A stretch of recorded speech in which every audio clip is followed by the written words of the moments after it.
Hello viewers, welcome back on my YouTube channel bliss edu learning by Nisha. आज हम इस video में KVS PGT economics 2016 question paper के total 10 question को discuss करने वाले हैं।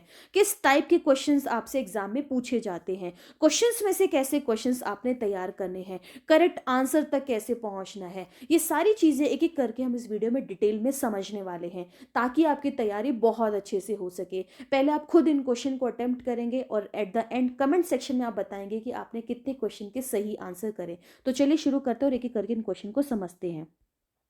सबसे पहला क्वेश्चन आपके सामने है, कहता है under monopoly shape of TR curve, यानी मोनोपोली मार्केट के अंदर टीआर कर्व यानी टोटल रेवेन्यू कर्व की शेप कैसे होती है। तो मोनोपोली मार्केट के अंदर जो टोटल रेवेन्यू कर्व की शेप होती है वो होती है इन्वर्टेड यू शेप। ये ऐसे होता है, यानी मोनोपोली मार्केट में स्टार्टिंग में टोटल रेवेन्यू बढ़ता है और उसके बाद टोटल रेवेन्यू क्या हो जाता है, मैक्सिमम और कांस्टेंट हो जाता है, और मैक्सिमम और कांस्टेंट पे पहुंचने के बाद जो है टीआर कर्व जो है वो फॉल करने लगता है। ठीक है, तो आपको उनकी शेप्स याद रखनी है, हर मार्केट में डायग्राम कैसे बन रहा है, कर्व्स कैसे बन रहे हैं। तो मोनोपोली मार्केट के अंदर जो टीआर कर्व की शेप होती है वो कैसी होती है, it is inverted U shape. तो करेक्ट आंसर क्या हो गया, ऑप्शन नंबर सी। ठीक है, अब यहीं से आपसे क्वेश्चन पूछा जाता है कि इस मार्केट में एआर और एमआर कर्व कैसे बनते हैं। तो ध्यान रखिएगा बेटा, इस मार्केट में जो एआर और एमआर कर्व होते हैं वो दोनों ही डाउनवर्ड स्लोपिंग बनते हैं। डाउनवर्ड स्लोपिंग क्यों बनते हैं, क्योंकि एक मोनोपोली मार्केट में एक मोनोपोलिस्ट जो है वो ज़्यादा क्वांटिटी को सिर्फ और सिर्फ कम प्राइस करके ही सोल्ड आउट कर सकता है। तो यहाँ पर प्राइस और क्वांटिटी में नेगेटिव रिलेशनशिप है, अपोजिट रिलेशनशिप है। इस वजह से दोनों कर कैसे बनते हैं, डाउनवर्ड स्लोपिंग। डाउनवर्ड स्लोपिंग बताता है कि मोनोपोलिस्ट उस मार्केट के अंदर उस गुड की ज़्यादा क्वांटिटी को सिर्फ और सिर्फ प्राइस कम करके ही सोल्ड आउट कर सकता है। ठीक है, तो इस मोनोपोली मार्केट के अंदर जो ए आर कर्व होता है और एम आर कर्व क्या होता है, दोनों ही डाउनवर्ड स्लोपिंग होते हैं। ये ऐसे बनता है, ये आपका ए आर कर्व हो गया और ये आपका हो गया एम आर कर्व। ठीक, दोनों डाउनवर्ड स्लोपिंग। अब आपको समझना है, यहीं से क्वेश्चन आता है कि इस मार्केट के अंदर टी आर और एम आर के बीच में रिलेशनशिप बताइए। तो देखो, टी आर कर्व कैसा बना, इन्वर्टेड यू शेप बना, एम आर कर्व कैसा बना, डाउनवर्ड स्लोपिंग बना। तो कहता है टी आर और एम आर के बीच में रिलेशनशिप बताओ। तो देखिए ध्यान से देखिए, जब टी आर इंक्रीज कर रहा है तो एम आर क्या कर रहा है, फॉल। पहला रिलेशनशिप क्या है, इनिशियली जब टी आर इंक्रीज करेगा तो एम आर क्या करेगा, फॉल। सेकेंड स्टेज, जब टी आर इंक्रीज करके कहाँ पहुंच रहा है, मैक्सिमम पॉइंट पर, तो एम आर क्या हो गया, जीरो। ठीक है, एंड थर्ड रिलेशनशिप यानी थर्ड स्टेज कहता है जब इस पॉइंट पर पहुंचने के बाद टी आर फॉल करता है, तो अब ध्यान से देख रहे हैं एम आर क्या हो गया, नेगेटिव हो गया। तो टी आर और एम आर के बीच में क्या रिलेशनशिप है, जब टी आर बढ़ेगा तो एम आर फॉल करेगा, जब टी आर मैक्सिमम है तो एम आर जीरो है, और जब टी आर फॉल करेगा तो एम आर क्या हो गया, नेगेटिव हो गया। क्लियर है, तो ये क्वेश्चन भी आपसे एग्जाम में यहाँ से पूछा जाता है। एक क्वेश्चन और आता है आपसे कि क्या ए आर कर्व कभी भी नेगेटिव हो सकता है। तो नहीं हो सकता, क्योंकि आप जानते हैं कि एवरेज रेवेन्यू हमेशा किसके इक्वल होता है, प्राइस के इक्वल होता है, और प्राइस कभी भी नेगेटिव नहीं हो सकता। एक क्वेश्चन और आता है कि एम आर कर्व क्या नेगेटिव हो सकता है। यस, एम आर कर्व ऐसा कर्व है जो सभी स्टेज को क्रॉस करता है। एम आर कर्व फॉल भी करता है, जीरो भी, एम आर जो है वो डिक्रीज भी करता है, जीरो भी होता है, नेगेटिव भी होता है। ठीक है, जबकि ए आर कर्व ना तो जीरो होगा ना ही नेगेटिव होगा, क्योंकि प्राइस ना तो कभी जीरो होंगे ना ही प्राइस कभी नेगेटिव होंगे। तो ए आर कर्व हमेशा डाउनवर्ड स्लोपिंग तो होगा, ये फॉल तो करेगा, बट कभी भी ना तो जीरो पर पहुंचेगा ना ही कभी भी नेगेटिव में जाएगा। तो इस टाइप के क्वेश्चन आपसे एग्जाम में पूछे जाते हैं। यहीं से एक और क्वेश्चन आता है कि मोनोपोली मार्केट के अंदर जो कंज्यूमर गुड्स की डिमांड करते हैं उनकी डिमांड कैसी होती है, यानी उनकी इलास्टिसिटी कैसे होती है। तो देखिए, मोनोपोली मार्केट में एक सिंगल सेलर मार्केट में बेचने वाला कोई कॉम्पिटिटर नहीं है, कोई और है नहीं उस टक्कर में जो उस प्रोडक्ट को बना पाए। तो कंज्यूमर को क्या है, कंज्यूमर या तो उनसे खरीदेगा या तो छोड़ देगा, बट कंज्यूमर कहीं और से भी उस गुड को नहीं खरीद पाएगा। तो आपको ध्यान रखना है, मोनोपोली मार्केट के अंदर जो कंज्यूमर की डिमांड होती है वो होती है रिलेटिवली इनइलास्टिक, यानी कंज्यूमर के पास जो है वो ज़्यादा चॉइस नहीं होती है, यानी कंज्यूमर उसके प्रोडक्ट को आसानी से नहीं छोड़ सकता। तो मोनोपोली मार्केट में जो इलास्टिसिटी होती है वो कैसी होती है, relatively inelastic demand. Relatively inelastic demand का मतलब क्या है, इलास्टिसिटी ऑफ डिमांड की वैल्यू क्या होती है, एक से कम। एक से कम होने का मतलब है कि जब आप इस कर्व को बनाओगे तो आप देखोगे इसका कर्व कैसे बन रहा है, स्टीप। आप देख रहे हैं इन दोनों के कर्व कैसे स्टीप पर है, जबकि मोनोपोलिस्टिक कंपटीशन मार्केट में इनके कर्व क्या हो जाते हैं, फ्लैटर हो जाते हैं, क्योंकि कंज्यूमर छोड़ सकता है, क्योंकि डिमांड इलास्टिक हो जाती है। तो डायग्राम्स को बहुत अच्छे से करिएगा और हर डायग्राम के पीछे के रीजन को समझिएगा, तब आप पेपर को आसानी से कर पाएंगे। कि क्वेश्चन घुमा के पूछा और आप कंफ्यूज हो जाओगे, तो क्वेश्चंस को रटना नहीं है, टॉपिक को रटना नहीं, उसकी बेसिक अंडरस्टैंडिंग को डेवलप करना है। देखते हैं नेक्स्ट क्वेश्चन। क्वेश्चन नंबर 2 में कहता है लॉरेंज कर्व एक ग्राफिक मेथड है जो किसको स्टडी करता है। तो आप जानते हैं क्वेश्चन बहुत बार आते हैं। इसको किसको स्टडी करता है? डिस्पर्जन को। लॉरेंज कर्व किसको स्टडी करता है? डिस्पर्जन। डिस्पर्जन का मतलब क्या होता है कि आपके पास अगर बहुत सारा डेटा सेट है तो आप उस डेटा सेट का क्या करते हो? एवरेज निकालते हो। तो आपका जो डेटा है वो एवरेज वैल्यू से कितनी दूरी पर है। तो देखिए आपका डेटा अगर एवरेज वैल्यू से बहुत ज़्यादा दूरी पर है तो यानी डिस्पर्जन क्या होगा? ज़्यादा, यानी गैप क्या होगा? ज़्यादा। तो लॉरेंज कर्व ने उसी तरीके से ग्राफिकल मेथड डिस्कवर किया था। तो लॉरेंज कर्व ने यहाँ पर इस मेथड के थ्रू क्या बताया? लॉरेंज कर्व ने बोला कि एक बॉक्स है, इस बॉक्स में जो एक्स एक्सिस पर उन्होंने क्या रखा? इनकम रखी परसेंटेज में, और यहाँ पर उन्होंने रखी पॉपुलेशन परसेंटेज में। बेसिकली जो मैक्सो लॉरेंज थे वो लॉरेंज कर्व के थ्रू पॉपुलेशन और इनकम के बीच का डिस्पर्शन बताना चाहते थे। वो बताना चाहते थे कि इनकम का कितना पार्ट कितनी परसेंट पॉपुलेशन के पास है। अगर इनकम का ज़्यादा पार्ट जो है वो कम पॉपुलेशन के पास है, इस तरीके से वो इस तरीके की गैप को या डिस्पर्शन को बताना चाहते थे।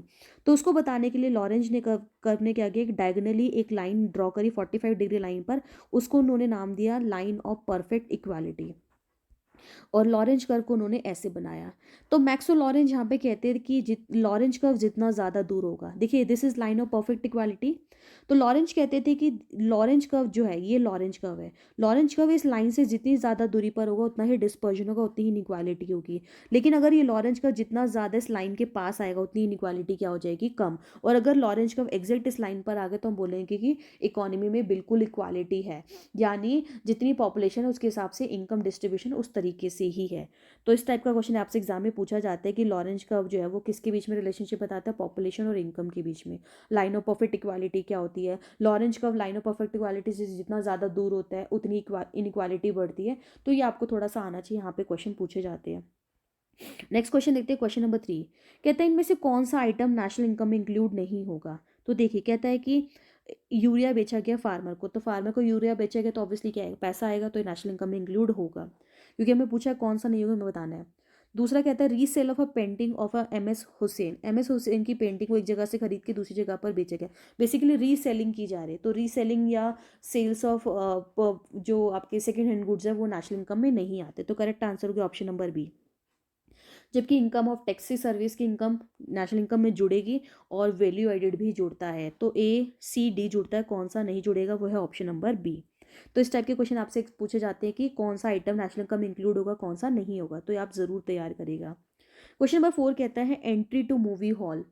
जब हम मूवी हॉल में एंट्री की बात करें तो वो किस टाइप का गुड है? तो देखिए मूवी हॉल में एंट्री करने का मतलब क्या है? अगर आप टिकट खरीदेंगे तो ही आप जाके मूवी देख पाएंगे। तो यानी अगर किसी व्यक्ति ने टिकट खरीद ली है और कोई नहीं खरीद पाया, तो जो व्यक्ति टिकट खरीद पा रहा है उसने क्या कर दिया? किसको बाहर कर दिया? जो नहीं खरीद पा रहा है या जिसने नहीं खरीदी है। तो मूव एंट्री हॉल में मतलब मूवी हॉल में एंटर करने का मतलब है कि गुड कैसा हो गया? ये गुड हो गया एक्सक्लूडेबल, यानी आप दूसरे पर्सन को बाहर निकाल सकते हो।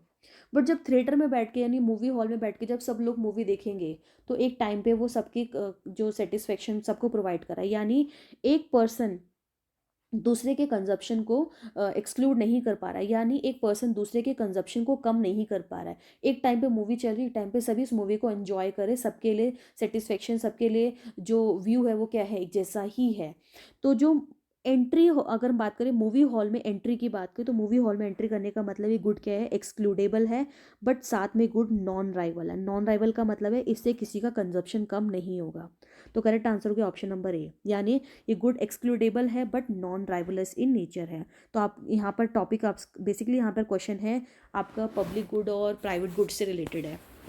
नेक्स्ट क्वेश्चन है क्वेश्चन नंबर 5 कहता है कि जीरो लेवल ऑफ आउटपुट पे टोटल कॉस्ट किसके बराबर होगी। तो आप जानते हैं कि टोटल कॉस्ट किसके इक्वल होता है?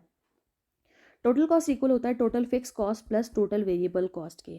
तो कह रहा है आउटपुट कितने पे है? 0 पे, यानी कोई क्वांटिटी प्रोड्यूस नहीं हो रही। तो जब आउटपुट ही नहीं प्रोड्यूस हो रहा तो टोटल वेरिएबल कॉस्ट भी क्या होगी? 0, क्योंकि आपको कोई लेबर कोई रॉ मटेरियल लगाने की जरूरत नहीं है। तो यानी आउटपुट जब 0 होगा तो TVC भी क्या होगा? 0। तो इस केस में टोटल कॉस्ट किसके बराबर हो जाएगा? टोटल फिक्स कॉस्ट के। तो यही तो पूछा था उसने कि जीरो लेवल ऑफ आउटपुट पे टोटल कॉस्ट किसके बराबर हो जाएगा? It become equal to total fix cost, यानी करेक्ट आंसर हो गया ऑप्शन नंबर ए।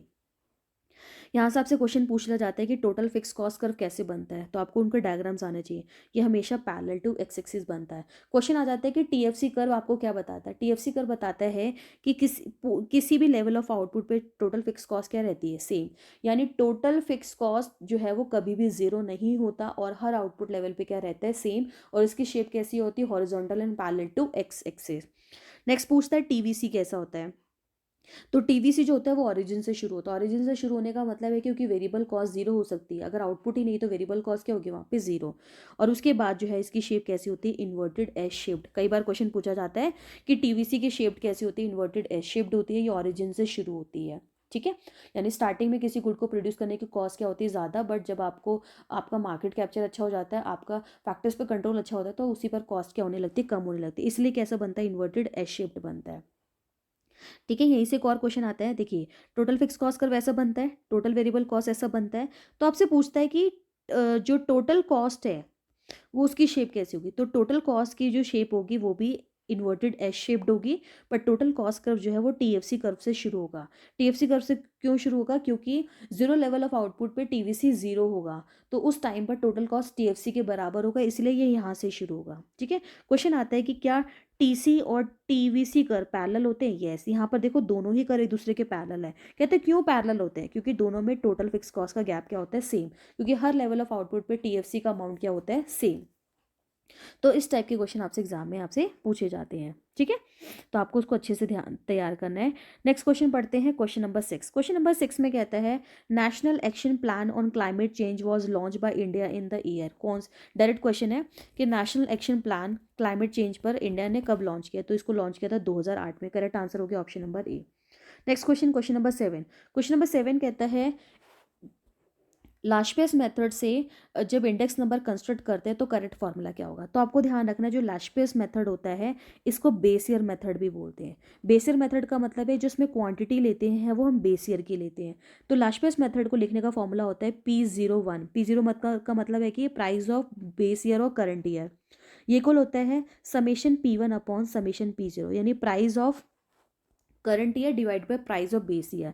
लेकिन आप जानते हैं मैंने आपको क्या बोला है, लास्ट बेस मेथड है तो बेस ईयर क्वांटिटी लेते हैं, तो दोनों में हम बेस ईयर क्वांटिटी से मल्टीप्लाई करेंगे। और क्योंकि इंडेक्स नंबर है, इंडेक्स नंबर हमेशा रिलेटिव चेंज को मेजर करता है, तो मल्टीप्लाई में क्या आ जाएगा, 100।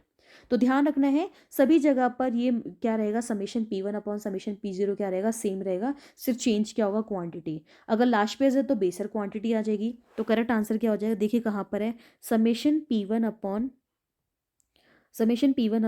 P0 इंटू में Q0 इंटू में Q0।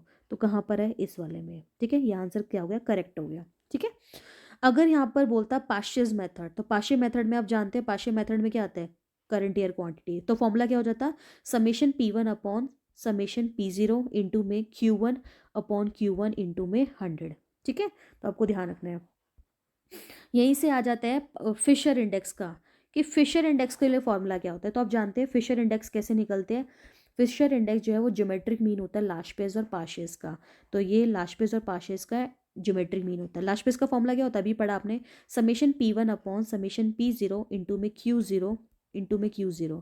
मल्टीप्लाई में पाशे का फॉर्मूला क्या होगा, summation P1 upon summation P0 into में Q1 अपॉन Q1। ठीक है, यहीं से क्वेश्चन आता है, बताओ कि इनमें से लाशपेज, पाशे और फिशर, इनमें से किस इंडेक्स को हम आइडल इंडेक्स बोलते हैं। इट इज़ वेरी इंपॉर्टेंट और बहुत बार एग्जाम में आता है। तो फिशर इंडेक्स को हम आइडल इंडेक्स बोलते हैं। क्वेश्चन आता है कि क्यों हम फिशर इंडेक्स को एक आइडल इंडेक्स बोलते हैं, क्योंकि फिशर इंडेक्स जो है वो ज्योमेट्रिक मीन निकाल पर बेस्ड है। फिशर इंडेक्स जो है वो लाशपेज और पाशे का ज्योमेट्रिक मीन है। पहला क्वेश्चन आएगा कि क्यों इसको इंडेक्स आइडल इंडेक्स बोला जाता है, क्योंकि फिशर इंडेक्स जो है वो लाशपेज और पाशेस का ज्योमेट्रिक मीन है। दूसरा, आपने देखा कि इस इंडेक्स के अंदर हम बेस ईयर क्वांटिटी भी ले रहे हैं और करंट ईयर क्वांटिटी भी ले रहे हो, बेस ईयर प्राइस भी ले रहे हो, करंट ईयर क्वांटिटी प्राइस भी ले रहे हैं। यानी फिशर मेथड एक ऐसा मेथड है जहां पर हम बेस ईयर और करंट ईयर के प्राइस और क्वांटिटी दोनों को लेते हैं। तीसरा इंपॉर्टेंट जो पूछा जाता है, तीसरा इंपॉर्टेंट रीजन है कि फिशर इंडेक्स एक इकलौता ऐसा इंडेक्स है जो कि टाइम रिवर्सल टेस्ट और फैक्टर रिवर्सल टेस्ट को सेटिस्फाई करता है। यही इकलौता ऐसा टेस्ट है जो टाइम रिवर्सल और फैक्टर रिवर्सल को सेटिस्फाई करता है। तो ये क्वेश्चन आपसे एग्जाम में बहुत पूछा जाता है, इसको अच्छे से तैयार करें। क्वेश्चन नंबर 8 देखते हैं। क्वेश्चन नंबर 8 में कहता है कि अगर एक कमोडिटी का प्राइस और टोटल एक्सपेंडिचर दोनों अपोजिट डायरेक्शन में चेंज हो तो प्राइस इलास्टिसिटी ऑफ डिमांड क्या होगी। तो जब आप प्राइस इलास्टिसिटी ऑफ डिमांड के कॉन्सेप्ट को पढ़ेंगे तो वहाँ पर आप इलास्टिसिटी ऑफ डिमांड निकालने के कई मेथड्स पढ़ेंगे, जैसे percentage method, geometric method, arc elasticity method, और उसी में एक और मेथड था जिसका नाम था टोटल एक्सपेंडिचर मेथड, या फिर टोटल रेवेन्यू मेथड, या फिर टोटल आउटले मेथड भी इसको हम बोलते हैं। इस मेथड के अकॉर्डिंग कहता है कि जब भी प्राइस और टोटल एक्सपेंडिचर अगर दोनों अपोजिट डायरेक्शन में चेंज हो रहे हैं, यानी अगर प्राइस बढ़ रहा है और ये कम हो रहा है, और अगर प्राइस कम हो रहा है और ये बढ़ रहा है, तो जब भी ऐसा होगा तो वहाँ पे इलास्टिसिटी एक से ज़्यादा होगी। इस मेथड को जब दिया गया तो सिंपल बोला गया कि जब भी प्राइस और टोटल एक्सपेंडिचर में अपोजिट रिलेशनशिप होगा तो वहाँ पर इलास्टिसिटी ऑफ डिमांड की वैल्यू एक से ज़्यादा होगी। बट अगर प्राइस और टोटल एक्सपेंडिचर जो है वो चेंज होते हैं सेम डायरेक्शन में, तो वहाँ पर इलास्टिसिटी की वैल्यू क्या होगी, एक से कम। और अगर दोनों चेंज हो रहे हैं कांस्टेंट प्रपोर्शन में तो ईडी की वैल्यू क्या होगी, 1। तो यहाँ पर कौन सा पूछा, अपोजिट, तो आंसर क्या हो जाएगा, ग्रेटर देन 1, यानी ऑप्शन नंबर बी क्या है यहाँ पर करेक्ट है। देखते हैं क्वेश्चन नंबर 9। क्वेश्चन नंबर 9 में कहता है कि इनमें से किस मार्केट के अंदर एक्सेस कैपेसिटी नहीं होगी। एक्सेस कैपेसिटी का मतलब है कि आपने कोई भी रिसोर्सेज को बचा कर नहीं रखा, आपका कोई भी रिसोर्सेज वेस्ट नहीं हो रहा, यानी ऐसी मार्केट को बताना जहां पर कोई एक्सेस कैपेसिटी नहीं, इट मीन्स कि आपके सारे resources fully and efficiently utilised हो रहे हैं, तो वो इकलौती मार्केट होती है perfect competition market. Perfect competition market ऐसी मार्केट है जहां पर सारे के सारे रिसोर्सेज जो होते हैं वो फुल्ली एंड एफिशिएंटली यूटिलाइज्ड होते हैं। देखिए कैसे, अगर मैं परफेक्ट कंपटीशन मार्केट की बात करूँ तो यहाँ पर क्या होता है, प्राइस AR MR MC कर क्या होता है, ऐसे होता है। तो परफेक्ट कंपटीशन मार्केट के अंदर बेसिकली क्या होता है, जो गुड्स प्रोड्यूस होते हैं वो इस लेवल ऑफ आउटपुट पे होता है, और यहाँ पर रिसोर्सेज का क्या होता है, फुल्लर यूटिलाइजेशन होता है, कोई भी एक्सेस कैपेसिटी नहीं होती। डायरेक्ट क्वेश्चन आता है। लास्ट क्वेश्चन देखिए, क्वेश्चन नंबर 10। क्वेश्चन नंबर 10 में कहता है कि जो 14th फाइनेंस कमीशन थे इंडिया के, क्योंकि 2016 का पेपर है, उस टाइम पे 14th फाइनेंस कमीशन चल रहा था, तो 14th finance commission of India के चेयरमैन कौन थे। तो आपको पता होना चाहिए 14th फाइनेंस कमीशन के जो चेयरमैन थे उनका नाम था डॉक्टर YV रेड्डी। और अभी कौन सा फाइनेंस कमीशन चल रहा है, वो चल रहा है आपका 15th फाइनेंस कमीशन, जो कि 2020 से शुरू हुआ था और 25 तक चलेगा, 5 सालों के लिए होता है। तो अभी 15th फाइनेंस कमीशन चल रहा है और इसके चेयरमैन कौन है, उनका नाम है NK सिंह। क्या नाम है उनका, NK सिंह। उनका पूरा नाम है नंद किशोर सिंह, NK सिंह या फिर नंद किशोर सिंह। तो आपको एटलीस्ट 4 फाइनेंस कमीशन के चेयरमैन का नाम याद रखना है। सबसे पहले है 12th फाइनेंस कमीशन। जो 12th फाइनेंस कमीशन था इंडिया का, उनके चेयरमैन का नाम था C रंगराजन। क्या नाम था, C रंगराजन। जो 13th फाइनेंस कमीशन थे उनका नाम था डॉक्टर विजय केलकर। ये नाम आपको याद होने चाहिए क्योंकि पूछ लेता है। और 14th के मैंने आपको बता दिया YV रेड्डी, 15th के कौन थे, NK सिंह। तो 12th फाइनेंस कमीशन के चेयरमैन कौन थे, C रंगराजन, 13th के विजय केलकर, 14th के doctor YV Reddy and 15th के हो गया NK सिंह। तो आपको ये सभी नाम याद रखने हैं। तो एग्जाम जो है वो इस टाइप के क्वेश्चंस आपसे पूछने वाला है, तो जब भी आप कोई क्वेश्चन तैयार करें उसी से रिलेटेड जो भी इंफॉर्मेशन आप तैयार कर सकते हो उन सभी को करें, और जब भी आप पढ़े तो ऐसे ही पढ़े, एक ही क्वेश्चन में से 10 क्वेश्चन तैयार करने की कोशिश करें। ये सबसे बेस्ट तरीका है पढ़ने का और तैयारी करने का। तो आई होप आपको वीडियो पसंद आई होगी। So do like, share and subscribe my channel and also press the bell icon button to get the notification of all my upcoming videos. Thanks for watching. Jai Hind, Jai Bharat.